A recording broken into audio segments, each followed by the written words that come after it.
Mummy নিয়ে আমাদের প্রচুর কৌতূহল।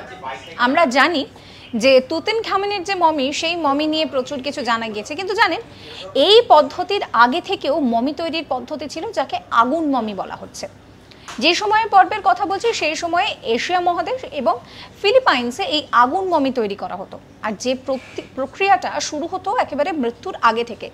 মুমূর্ষ যে ব্যক্তি, সেই ব্যক্তিকে প্রচুর পরিমাণে নোনা জল খাওয়ানো হতো। প্রথমে নোনা জল খাওয়ানোর পর তার শরীরটা একদম পুরো সেই শরীর থেকে সমস্ত জল বেরিয়ে যাওয়ার পর তারপর যখন ওই ব্যক্তির মৃত্যু হতো তাকে সুতোর মধ্যে জড়িয়ে, একটা কম্বলের মধ্যে জড়িয়ে তাকে একটা বিশেষ চেয়ারে বসানো হতো।